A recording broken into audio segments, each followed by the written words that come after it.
Thanks, Sophie. Hello, you're watching Wales Today. I'm Nick Savini. The headlines. The iconic Welsh coastline, but after a major study, campaigners say the seawater is being suffocated by pollution flowing into it from our rivers. What comes down from all the tributaries that feed into the estuary here is what's doing the damage. You know, it has to. That's the only place it can come from. So despite lots of words, nothing's really happening to improve the health of this estuary. Across the country's network of marine protected areas, Natural Resources Wales finds rare species and habitats in unfavourable condition. Also tonight, after MPs back moves to legalise assisted dying, Senedd members are told they will have a say on whether the Welsh NHS helps people end their lives. More concerned at plans to reform welfare. This time the Welsh Government says opposition among disabled people is overwhelming.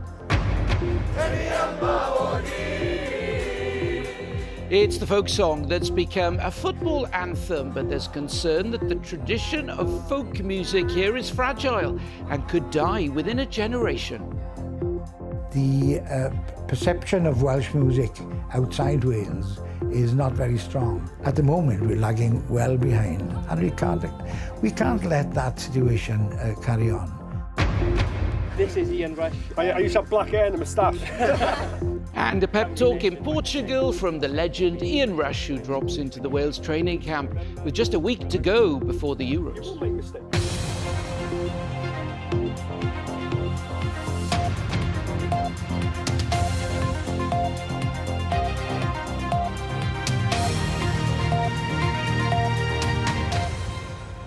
Good evening. Pollution in our rivers has been a well-documented problem, but a major new study has revealed the impact it is having on the quality of the water in the sea off our coastline. The study of a number of protected areas published by the environment body Natural Resources Wales show more than half of the species and habitats were in an unfavourable condition. Campaigners say our sea is being suffocated by the polluted water flowing into it from our rivers. Well, our environment correspondent Stefan Messenger is in Ogmore by Sea for us tonight. Steph. Thanks, Nick. And we're at the start, or near the start here, of this network of protected areas that dots the coastline and go out to sea right across Wales. And for the last few years, the environment watchdog Natural Resources Wales has been running a major research project, the first of its kind on this scale in Wales, to get more of a handle on their condition. This isn't necessarily about whether these places are good places to go for a swim or to walk your dog. It's more about the important wildlife and the habitats they support and how they're doing. And as we'll hear, this study has thrown up some worrying results. Wales's coastline is often described as a jewel in the crown. But is it being tarnished? In what's described as the most extensive study of its kind throughout Europe, Natural Resources Wales has assessed the state of protected sites out at sea and along the coast. More than half of the features they looked at, including rare species and habitats, were found to be in unfavourable condition. One of the key findings from today's reports is that of the 7 special areas of conservation that were examined along the Welsh coastline, 5 of them were failing targets around water quality due to excessive levels of nutrients in the sea. Campaigners say our polluted rivers are now harming the marine environment. So when you get pollutants running off land into our rivers and further down to our seas, you see impacts such as algae blooms in our rivers and in our marine habitats. And they kind of starve the oxygen from the water, and they block sunlight from fish and all kinds of plant life, killing, a lot of our species and degrading a lot of our habitats, both in the rivers and marine space. And obviously that's having a catastrophic impact. Affected sites include the Pembrokeshire Marine Special Area of Conservation, one of the country's most popular tourist hotspots. Rick Cooper runs the Cleddau Project, a group of volunteers dedicated to cleaning up the county's rivers. We're incredibly concerned about the health of this river, and obviously what comes down from all the tributaries that feed into the estuary here is what's doing the damage. It has to. That's the only place it can come from. And, we see a lot of emphasis on the freshwater cleddau, and has been less emphasis on the marine or the estuarine cleddau. The Marine Guidance Report makes some pretty damning reading. I think we're failing on 9 out of 11 parameters measured. So despite lots of words, nothing's really happening to improve the health of this estuary. Today's reports suggest nitrogen from agricultural pollution is the main nutrient of concern in the marine environment, though issues with sewage are thought to play a part too. Martin Griffiths' cattle have a sea view as they graze above Borth in Ceredigion. He insists his industry takes its responsibility to the environment seriously. Of course, we accept our responsibilities as others do. The industry is investing substantially into our infrastructure. Through a collaborative approach, I think we can tackle these issues. And as I said, the report today really does give us a good baseline to be working from. Welsh Water, meanwhile, say they're investing billions of pounds in environmental work over the coming years. There was some good news for bottlenose dolphins and grey seals in Welsh waters. Wales's protected areas are considered vital for maintaining their populations, and both animals were found to be in a favourable condition, with numbers of grey seals in particular increasing in Pembrokeshire. The Welsh Government said today's reports provided critical information which would help improve the health and resilience of marine protected areas across Wales. Well, NRW say a huge amount of knowledge and expertise has been drawn upon to produce this very comprehensive look at the state of the marine environment across the country. They say it provides an important baseline now for them to be able to monitor progress. And they've also published lots of new conservation advice today using the data they've gathered. And they say that can be used by themselves and other partners too to try and ensure that these protected areas, Nick, are now managed more sustainably in the future. OK, Steph, thank you very much indeed. Two significant developments in the Senedd now, where MSs have been told by the Welsh Government's top lawyer that they would have to give their go-ahead before assisted dying could be made available on the Welsh NHS. Julie James's comments come days after MPs at Westminster backed proposals to allow people in England and Wales with less than 6 months to live to seek medical help to end their lives. Well, our political correspondent, Cemlyn Davies, is with me now. Everyone's trying to work out how this is going to work, isn't it? So in light of that, this is pretty significant stuff from Julie James. Yes, it is. And remember, since these proposals were first brought forward in Westminster, there have been big questions over how this would all work in Wales, what the Sened's role would be in all this. And that's because health in Wales is, of course, the responsibility of politicians in Cardiff, but decisions over criminal law are taken in Westminster. And getting an answer to those big questions has become more pressing in light of that big vote in the Commons last Friday, which means that this assisted dying bill has become a big step forward now towards becoming law. Well, today we've had some clarity from the Welsh Government's top legal advisor, the Counsel General, Julie James. She told the Senedd that before assisted dying could be made available on the Welsh NHS, the Senedd would first, crucially, have to vote in favour of bringing in the arrangement to make that possible. And it's worth remembering, Nick, that when the Senedd last voted on this issue, not on this bill specifically, but on the broader principle of assisted dying, more MSs voted against it than voted for, with the First Minister and the Health Secretary amongst those who opposed the idea. And if that were to happen again, well, you could envisage a situation where assisted dying could be lawful in Wales, but not available on the Welsh NHS. OK, Cemlyn, thanks a lot. Neglect contributed to the death of a mental health patient who became so constipated he developed sepsis, an inquest has found. 24-year-old Darren Roberts Pomeroy from Llandudno died at Ty Llywelyn Medium Secure Unit in Llanfairfechan in October 2021. Betsy Cadwaladr University Health Board say they fully accept the jury's conclusions and have accepted and actioned recommendations from an independent investigation into the circumstances. Chris Dearden reports. Darren Roberts Pomeroy was found lying in his bed in the Ty Llywelyn unit in Llanfairfechan between Bangor and Conwy. A bowl of vomit was next to him. The inquest here in Ruthin heard that he'd complained of stomach aches the day before and was due to have medical checks every 4 hours during the night, but these didn't happen. and a faulty blood pressure machine meant other medical checks weren't done, which would have alerted staff that they needed to escalate his care. Darren Roberts-Pomeroy was being treated for schizophrenia, but a known side effect of his medication was constipation. A post-mortem examination found he'd become so constipated that he developed sepsis.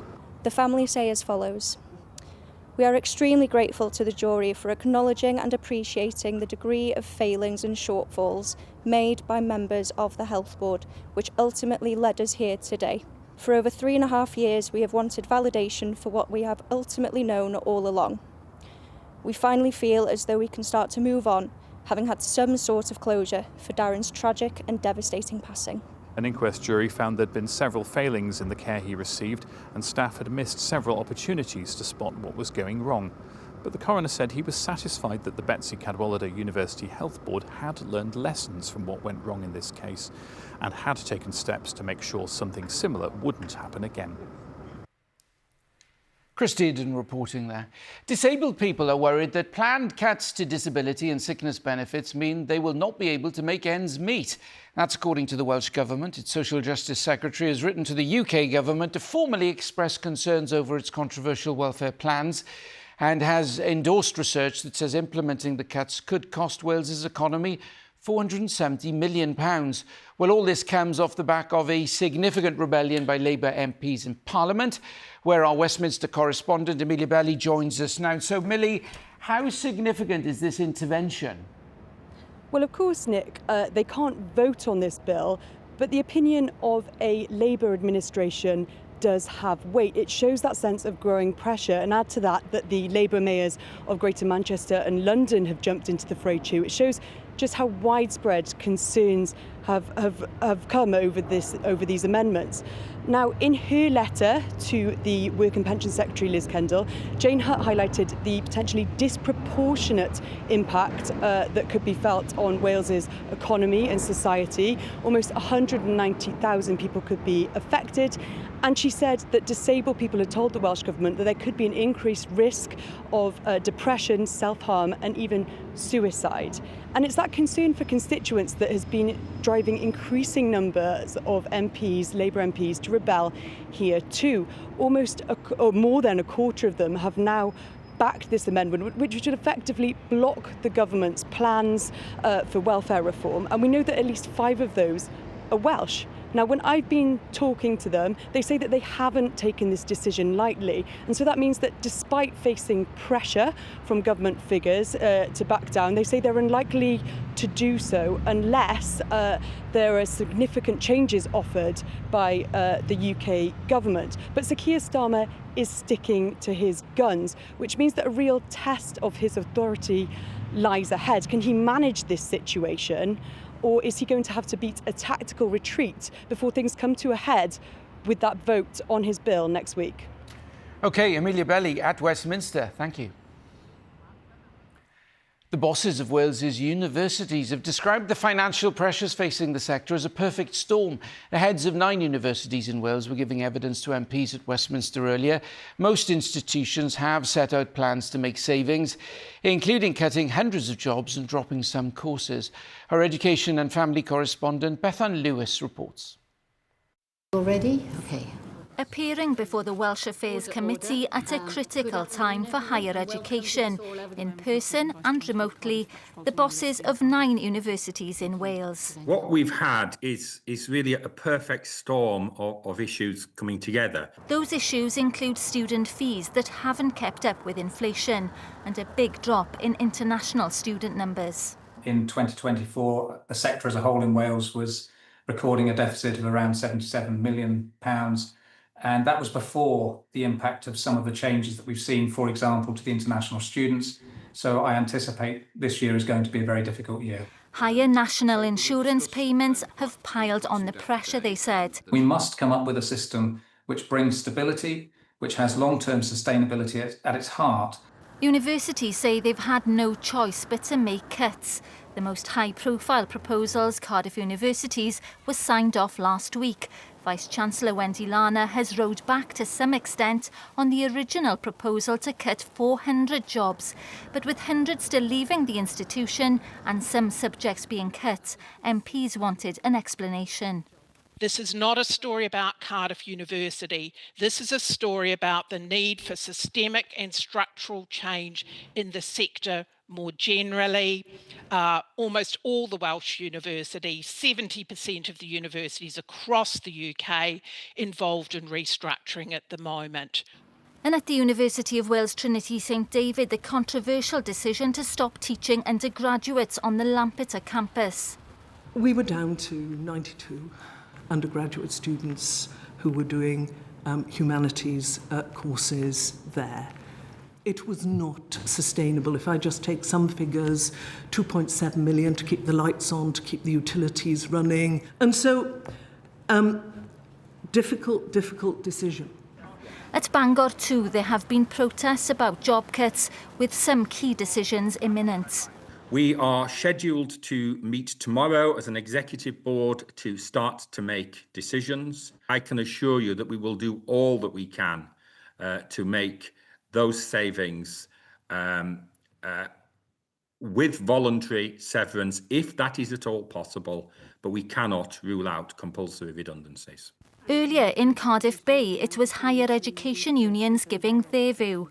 They were critical of the approach some universities have taken, saying some institutions had handled the financial challenges better than others. But the message to members of the Senedd and MPs alike was of a sector under huge pressure. Bethan Lewis reporting there. Still to come on the programme. This is Ian Rush. I used to have black hair and a moustache. A pep talk in Portugal from the legend Ian Rush, who drops into the Wales training camp with just a week to go now before the Euros. And the rest of this week is looking pretty mixed weather-wise. Wettest tonight, warmest on Sunday. But is another heat wave on the way? Join me later for that full forecast.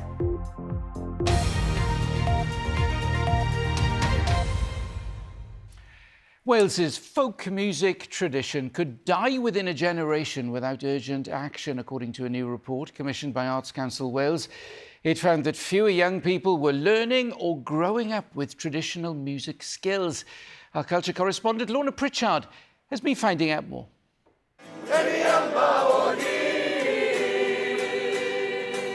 David Iwan's folk song Yma o Hyd has become a football anthem, reaching millions of new listeners across the world.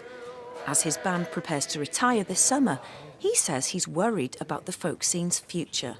It's been evident for many years that Wales is lagging behind Scotland, for instance, and Ireland, certainly. The perception of Welsh music outside Wales is not very strong. At the moment, we're lagging well behind. And in the traditional music world, that almost depends entirely on voluntary work at the moment. And we can't let that situation carry on. A new review commissioned by Arts Council Wales warns we could lose our folk scene within a generation if it doesn't get the support it urgently needs. I think it's very fragile. Well, that's what we were hearing from everybody in the scene. A great concern about a lack of young people coming into traditional music. A fear that not enough people are enabled to pick up an instrument fairly easily and be able to join in locally with some music making in a folk kind of environment. The Taff Rapids are an emerging folk band from Cardiff. The report says the folk scene for groups like this lags far behind England, Scotland and Ireland due to a lack of funding, infrastructure and career progression. Fiddle player David Grubbs says he struggled to find the folk scene when he first moved to Cardiff. I'm from Scotland originally, and having come from Scotland and seeing how the scene is up, you know, I grew up in that scene. It was much more obvious where that funding was going. There was the folk course and the Royal College in Glasgow and whatnot, so like the money that's been put into the folk scene is much more visible up there. Mary Mathias played the main stage at Tafwyl Festival in Cardiff earlier this month, but she says it's rare to see folk music on big stages in Wales. There's a lot of bands that have started playing and performing in bigger shows, and traditional folk musicians, so all traditional set, you know, like Lancome and the Mary Wallopers, you know, they're performing on big stages like Glastonbury, and people really want to hear it. I think young people and in general We want a sense of community, and that's what folk music brings. Arts Council Wales commissioned this review in 2023.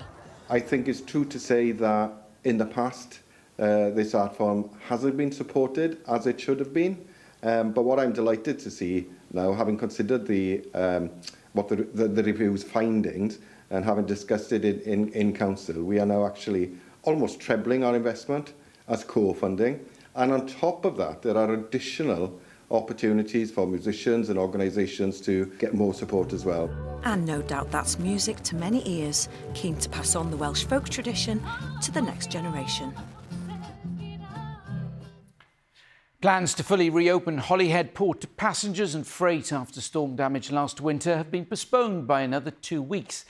Parts of Terminal 3 collapsed in the aftermath of Storm Dara in December, forcing both Stena Line and Irish Ferries to share a berth and alter timetables. The terminal was due to reopen next Tuesday, but the port operator Stena have confirmed it'll now be July the 15th. It means the current timetable will remain in place.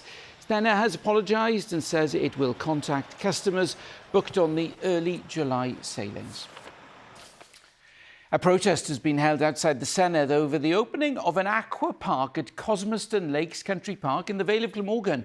Almost 100 people gathered to raise concerns about water quality and the impact it will have on the local wildlife. More than 7,000 people have signed a petition against the aqua park, which is due to open next month. The council says it's worked with a number of agencies to ensure that the lake is safe. The former Wales and British and Irish Lions wing, Gerald Davis, has been knighted in a ceremony at Windsor Castle. Sir Gerald Davis, for services to rugby union and to voluntary and charitable service in Wales. Sir Gerald, who's 80, played for Wales for 12 years in the 1960s and 70s, winning 3 Grand Slams. He went on to serve as president of the Welsh Rugby Union between 2019 and 2023. He said he was emotional and surprised to receive the honour. Some football now, and there is just a few days to go until the Wales squad head to Switzerland for Euro 2025. It all kicks off a week today.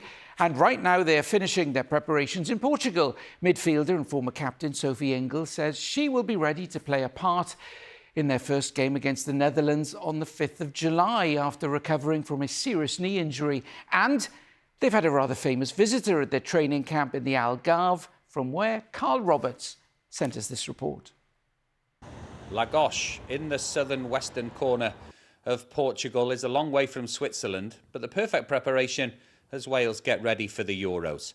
The Red Dragon is flying proudly at the squad's Portuguese hotel this week as the players bake in the Algarve sun. Competition between teammates is high, even in the warm-up, and a familiar face is back involved. Sophie Ingle is in the squad after recovering from a serious knee injury that's kept her out of the game for almost 10 months.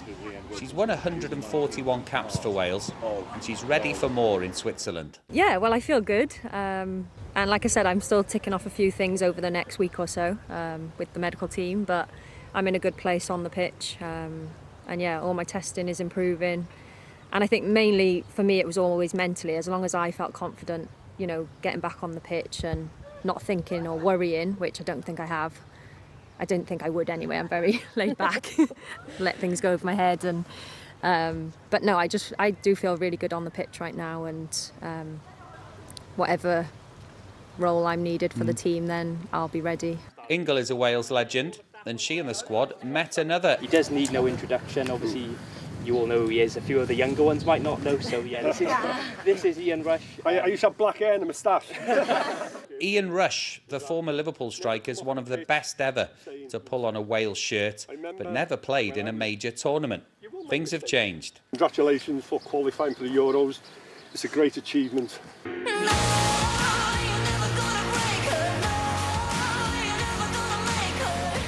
Some things stay the same though. The Football Association of Wales has today released the official Euro 2025 song called Never Gonna Break Her, written by the Welsh Grammy Award winner Amy Wadge and performed by Merthyr-born singer Lish Jones. This trip to the Portuguese sunshine is a chance for the squad to relax ahead of what could be the biggest few weeks of their careers. Their first Euros test is against the Netherlands in Lucerne a week on Saturday. Carl Roberts, BBC Wales Today, in Lagos. Not long to go now. Right, let's get the weather forecast. Sabrina is here. Hi, Sabrina. How's it looking? Thanks, Nick. Well, the rest of this week is looking pretty mixed. In terms of the wettest conditions, they'll be expected tonight. And then some of you are wondering if there's going to be another heat wave. Well, for parts of England, yes. Any heat wave in Wales would be really localised. I think what's different this time around is that the heat isn't going to be widespread. So, for example, Sunday's highs, 18 Celsius for Holyhead, 28 in Monmouth. So big differences in terms of those temperatures.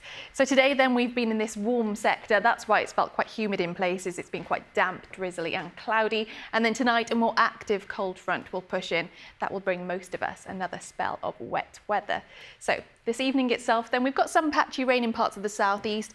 There will be a little bit more spreading across other parts of the country through this evening too, but it's really through the small hours where more in the way of persistent, heavier rain arrives. And it will be another mild, muggy feeling night, so those temperatures quite similar to last night, 15 or 16 Celsius for many. Into tomorrow, then, I think it's going to start off on a wet, dull note, maybe a bit misty and murky in places, but improving through the day. So tomorrow afternoon does look to be drier and brighter for all of us, with some sunny spells, perhaps a few scattered showers too. There's going to be more of a breeze developing, this typically coming up from the west-southwest, and daytime highs at 16 to 21 Celsius, so a little bit lower than what we've experienced today. Looking further out then, on Friday, we're expecting another set of weather fronts to cross the country. So again, we expect more in the way of cloud, some outbreaks of rain at times, and the winds are going to be a feature on Friday. So I think that's the main thing to note. So yes, more in the way of cloud, maybe a bit misty and murky in places with areas of patchy rain. Some of those wind gusts for some exposed areas in the range of 40 to 45 miles per hour, perhaps 50 for some very exposed locations. And those highs getting up to around 19 to 24 Celsius, warmest the further east you are. Looking further out then at the heat. So the heat starts to build this weekend. You'll notice more of a difference by the time we get to Sunday and then into the first part of next week. And then fresher Atlantic air arrives around Tuesday onwards. So Saturday, there will be the chance for some patchy rain. It could be again quite misty and murky quite early on before things improve. Sunday, there could be a weak weather front over the country. So whilst it will be warmer in some places, not necessarily wall-to-wall sunshine for everybody. Plus, there's quite a big difference in temperatures too. So if you're across eastern or southeastern parts of the country, that's where you'll experience the heat. And that's your very latest. See you soon. Nick. OK, bring on next week. Sabrina, thanks very much. That's Wales Today. Thanks for watching. I'll be back after the 10 o'clock news. Hope you can join me then. Till then, have a good evening.